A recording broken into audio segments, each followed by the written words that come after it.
یعنی اس وقت آپ سمجھیں کہ پورے اسرائیل میں ایک ہی سوال اٹھ رہا ہے کہ کیا یہ خبر سچ ہے کہ غلط ہے۔ سوشل میڈیا پہ اسرائیل پہ یہ خبر بڑی پھیلی ہوئی ہے۔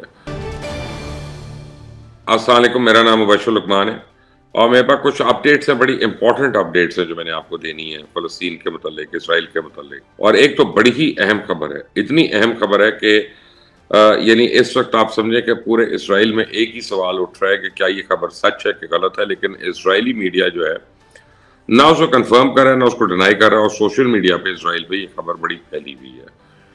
وہ تو میں آپ کو بتاؤں گا، لیکن یہ عرب اسرائیل جنگ جو ہے نا، بیسیکلی اب یہ نکل رہی ہے، خطے سے نکل رہی ہے، باہر نکل رہی ہے، اور لگتا ہی ہے کہ عنقریب یہ پورے یورپ کو اپنی لپیٹ میں لے لے گی۔ امریکہ کی طرف سے اسرائیل کو مزید فوجی امداد کے بعد روس جو ہے وہ اس نے یوکرین کے اوپر حملوں میں شدت اس کے آ گئی۔ انہوں نے کہا اچھا تم ادھر کرو تو ہم ادھر کرتے ہیں، تمہارا انٹرسٹ ہم ادھر واچ کر لیتے ہیں۔ لیکن جو اصل خبر آئی ہے وہ یہ ہے کہ نیتن یاہو کا سگا بھتیجا جو ہے حملوں میں مارا گیا۔ جی، نیتن یاہو جو اسرائیل کے روئے رواں ہیں اور بڑے ہاک تصور کیا جاتا ہے ان کو، وہ جو ہے نا، جو کہتے ہیں کہ ہم نے خاتمہ کرنا ہے انصاروں کا، ان کا سگا بھتیجا جو ہے وہ مارا گیا۔ اچھا، اسرائیلی میڈیا نہ اس کو ڈینائی کر رہا ہے نہ اس خبر کو بتا رہا ہے، بس وہ چپ ہے اس کے اوپر آپ سمجھے سٹوری کے اوپر بلیک آؤٹ ہے۔ سوشل میڈیا پہ یہ خبریں آ رہی ہیں اور کہیں کہیں اس کی یہ خبریں چل رہی ہیں۔ میں نے بھی کچھ لوگوں کو فون کیا اس خبر کو چیک کرنے کے لیے، سب نے مجھے کہا کہ جہاں تک ہمیں پتہ ہے یہ خبر بالکل صحیح ہے۔ اب دیکھتے ہیں کہ جی وہ مجاہدین کے ہاتھوں مارا گیا ہے، کہ ایک خبر یہ بھی ہے کہ وہ فرینڈلی فائر سے اپنے ہی لوگوں کے ہاتھوں مارا گیا، تو ابھی تک یہ کنفرم نہیں ہو رہا۔ بہرحال یہ خبر بہت بڑی ہے، لیکن ایران نواز ملیشیا نے امریکن آبدوز کے آنے پہ، اور یعنی اس کے اعلان سے لے کر عراق میں اب جتنے بھی امریکن اڈے ان پہ شدید حملے شروع کر دیے ہیں۔ ان حملوں میں امریکہ کا کتنا نقصان ہو رہا ہے یا کتنا نقصان ہوا ہے وہ بھی میں آپ کو اسی ویڈیو میں بتاؤں گا۔ اب سوال یہ پیدا ہوتا ہے، اس سے بھی بڑی خبر آ گئی ہے، وہ یہ کہ امریکہ اور اسرائیل کے یعنی ایک آپ سمجھے کانفلکٹ شروع ہو گیا۔ یعنی ان کا ہر چیز پہ تو کانفلکٹ نہیں ہے، امریکہ بہت بری طرح ان کے پیچھے کھڑا ہے، لیکن اب اعتراضات شروع ہو گئے ہیں ادھر سے بھی کہ یار تم یہ کیا کر رہے ہو، یہ کہہ رہے تم ہمیں نہ روکو، یہ وہ۔ بیسیکلی امریکہ نے غزہ کے حوالے سے جو اسرائیل کی منصوبہ بندی ہے اس کی مخالفت کر دی ہے، اور اسرائیلی فوج نے دعویٰ کیا ہے کہ یہ وہ غزہ شہر کے بیچ میں پہنچ گئی، بس سے پہنچ چکی ہے، اور اب حماس کے زیر یعنی نگرانی جتنی بھی سرنگیں ہیں، وہ زیر زمین سرنگیں جو ہے اس کے نظام کو وہ ختم کر رہی ہے اور اس کو تہس نہس کر رہی ہے۔ حماس نے کیا کیا کہ اسرائیلی فوج کو نشانہ بنانے والی مزید ویڈیوز ریلیز کر دی ہیں۔ تو اسرائیل نے ابھی تک یہ ریلیز نہیں کی ہے کہ وہ اس نے کون کون سی سرنگوں کو بند کر دیا اور کہاں پہ بمباری کی، لیکن حماس نے یہ ریلیز کر دی ہے کہ انہوں نے اسرائیل کے فوجی ٹھکانوں پہ حملے کیے ہیں۔ اگر آپ نے ابھی تک اس چینل کو سبسکرائب نہیں کیا تو پلیز کر لیں اور بیل آئیکن کو پریس کر دیجیے گا تاکہ مزید اپڈیٹس جو آپ تک پہنچتی رہیں۔ لیکن امریکہ کی جانب سے اسرائیل کو مزید فوجی امداد دینے کے بعد رشیا کے جو یوکرین کے اوپر حملے ہیں ان کے اندر شدت آ گئی ہے، اور انہوں نے اور زیادہ تابڑ توڑ حملے شروع کر دیے ہیں۔ جو یوکرین کے پرائم منسٹر ان کا بھی ایک روتا ہوا بیان آیا ہے کہ ہماری امداد کرو، ہمیں کچھ دو، کچھ نہیں دیتے تو ادھار دے دو تاکہ ہم کھڑے ہوں، ہم لڑیں۔ لیکن اب ان کو لگ رہا ہے کہ دنیا کی نظریں جو ہیں وہ ان سے ہٹ کے ایک اور کانفلکٹ پہ چلی گئی ہیں۔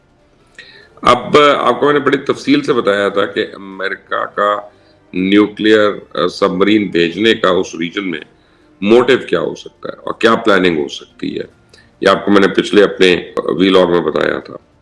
یعنی ایران کی حمایت یافتہ ملیشیا جو ہے عراق کے اندر، اس کے اوپر قیامت ڈھانے کے لیے انہوں نے یہ کرنا ہے۔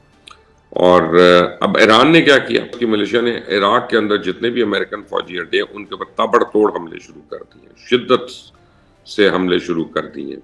1 درجن کے قریب وہاں پہ حملے ہوئے ہیں، اور اب تک عراق کے اندر فوجی اڈوں پہ، امریکن فوجی اڈوں پہ جو حملے ہیں ان کی تعداد کم و بیش 3 درجن سے بھی زیادہ تجاوز کر گئی ہے۔ حالیہ حملوں میں سنا ہے کہ امریکہ کی جو فوج ہے اس کا شدید جانی اور مالی نقصان ہوا ہے، اور وہ امریکن میڈیا اس کے اوپر خاموش ہے، اور پینٹاگن بھی یہ نہیں بتا رہا کہ جانی نقصان کتنا ہوا ہے، لیکن غیر مستند خبروں سے پتا چل رہا ہے کہ کافی زیادہ جانی نقصان ہوا ہے۔ امریکہ اس وقت ایک عجیب و غریب صورتحال کا شکار ہو چکا ہے، جہاں اس کے ہر طرف دشمن ہی دشمن ہے اور تمام دوست ایک غیر یقینی صورتحال کا شکار ہیں۔ اب اس کی مدد کرنے میں ذرا معذور نظر آ رہی ہیں۔ امریکہ جس کو معاشی لحاظ سے پہلے بھی مشکلات تھی چائنا کے آگے، چائنا کے سامنے. اب وہ یوکرین کی اور اسرائیل کی جنگوں میں مالی امداد کر کر کے اب وہ مزید دباؤ میں آتا جا رہا ہے، کیونکہ امریکن معیشت کو اس وقت بہت زیادہ چیلنجز کا سامنا ہے، جس میں چائنیز اکانومی کا بھی سامنا ہے اور ویسے بھی بڑا ہے. امریکہ کو تو ایک بڑے لمبے عرصے تک جنگوں سے دور رہنا تھا اور ان سے باہر رہنا تھا. یہ ان کی اپنی ایک تھنک ٹینک کی فائنڈنگ ہے. لیکن امریکہ کو جنگوں کے اندر مزید الجھایا جا رہا ہے، جس کی وجہ سے امریکہ کو سنبھلنے اور لانگ ٹرم پالیسی بنانے میں بڑی مشکل ہو رہی ہے. اگر ایسی صورت میں ایران مشرق وسطیٰ میں امریکہ کے خلاف اپنی کارروائیاں مزید تیز کرتا ہے تو امریکہ کے لیے اور مشکلات پیدا ہو جائیں گی، کھڑی ہو جائیں گی، اور ایران مزید کارروائیوں سے تو باز آئے گا نہیں. میں بھی ان کو جانتا ہوں، آپ بھی ان کو جانتے ہیں. اب اس کی ایک بڑی وجہ یہ ہے کہ امریکہ اور ایران کے دوران باقاعدہ طور پہ آپ دیکھیں سفارتی تعلقات ہی نہیں ہے. تو ورنہ سفارتی تعلقات ہوتے ہیں تو آپ بہت کچھ کر لیتے ہیں. اب اس کی مدد سے آپ بیک ڈور رابطے ہوتے ہیں، میٹنگز ہوتی ہیں، باتیں ہوتی ہیں جو آفیشل نہیں کی جاتی، لیکن you can reach a consensus, you can reach a middle ground. تو جب وہ مسنگ ہو ایلیمنٹ تو بڑا ایک نقصان ہوتا ہے. ایران کے لیے اس وقت چائنا اور رشیا اور ان کی شاباش جو ہے نا وہ بہت ضروری ہے کہ وہ اس کی کمر کو تھاپی دیتے رہے. ایران کے مفادات جو ہیں وہ چاہے معاشی ہوں یا دفاعی، وہ رشیا اور چائنا کے ساتھ جڑے ہوئے ہیں، وہ لنکڈ ہیں ان کے ساتھ. لہذا ایران امریکہ کے ساتھ مذاکرات کو ترجیح دے گا بھی نہیں.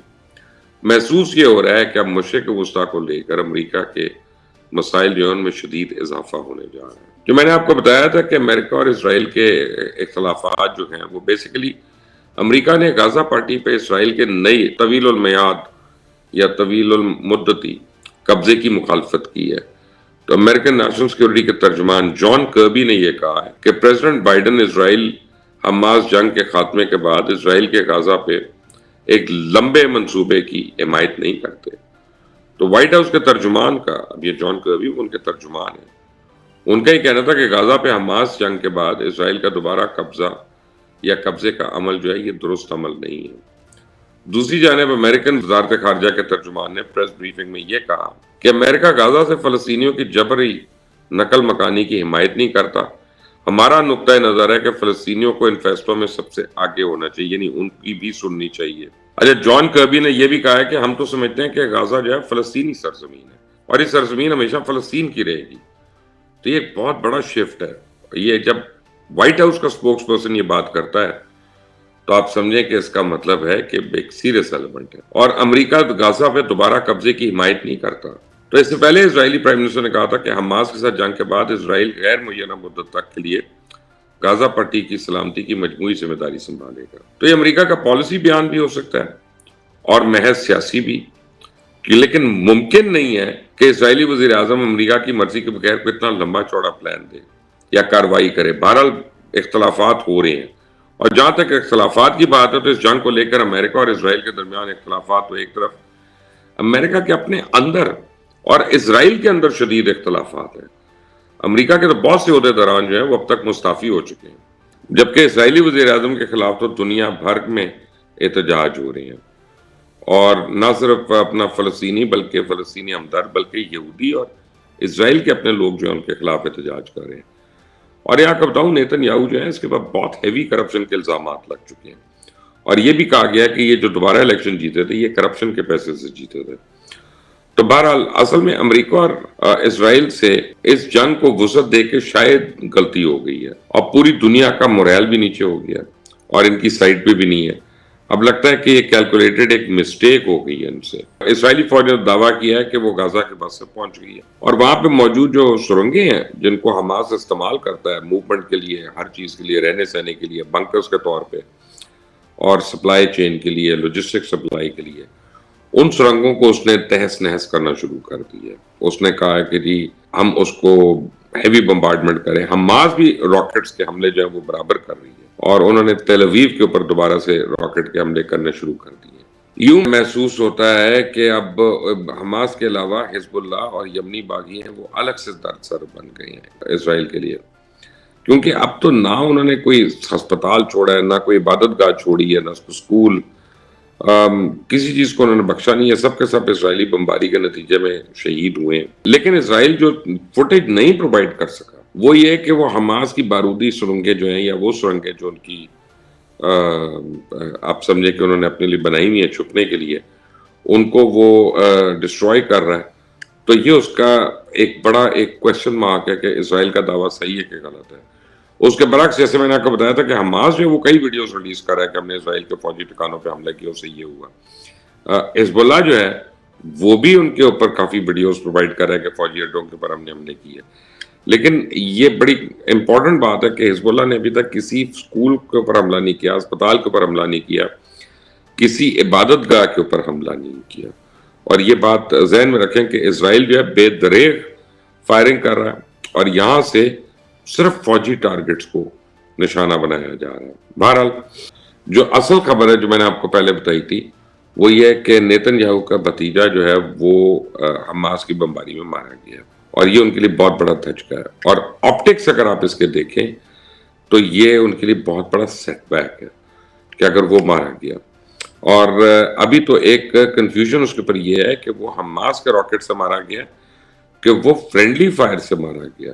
کیونکہ اگر تو فرینڈلی فائر سے مارا گیا تو پھر تو نیتن یاہو کے بچنے کی کوئی امید ہی نہیں ہے. پھر تو یہ خود ہی اسرائیلی لوگ جو ہیں یہ اس کو سولی پہ چڑھا دیں گے اور اس کو ٹانگ دیں گے پکڑ کے. لیکن اگر وہ حماس کے حملوں سے ہلاک ہوا ہے تو یہ ان کی بہت بڑی ایک کامیابی ہے، اتنی بڑی کامیابی ہے کہ جس پہ وہ باقاعدہ جشن منا سکتے ہیں.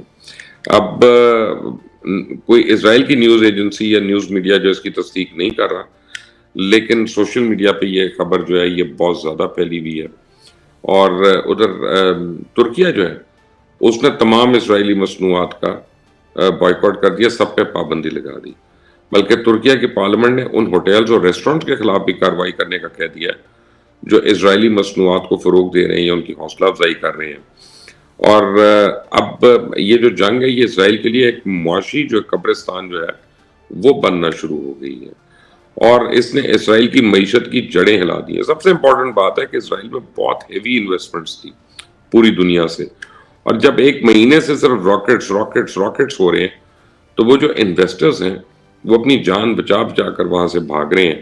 اور یقیناً جب وہ بھاگیں گے تو ان کی انویسٹمنٹس بھی نکلیں گی وہاں سے، اور ان کی جتنی وہاں پہ کی بھی رقم لگائی ہوئی ہے وہ بھی نکالنے کی کوشش کریں گے. کیونکہ غیر ملکی کافی مارے گئے ہیں، جو رائٹرز بھی بتا چکا ہے، اے ایف پی بھی بتا چکا ہے، باقی فورن چینلز بھی بتا چکے ہیں. تو غیر ملکی جو ہے زیادہ تر تو ان میں انویسٹرز اور ملٹی نیشنل جو ہیں ان کے سینئر آفیشلز وغیرہ تھے، تو وہ ان میں یار کمال بھی بنے ہوئے ہیں. تو آن دا ہول اسرائیل کا جو فائنینشیل کلائمیٹ ہے اس کو بڑے شدید دھچکے لگ رہے ہیں. میں اس پہ اپڈیٹس آپ کو دوں گا، بہت امپورٹنٹ اپڈیٹس آ رہی ہیں اگلے اپنے ویڈیو میں، اگلے کسی ویلاگ میں. لیکن آپ نے اگر اس کو سبسکرائب نہیں کیا ابھی تک تو پلیز کر لیجیے گا، بیل آئیکن کو پریس کر لیجیے گا اور اس کو شیئر کرنا مت بھولیے گا. انٹل دی نیکسٹ ٹائم، اللہ حافظ.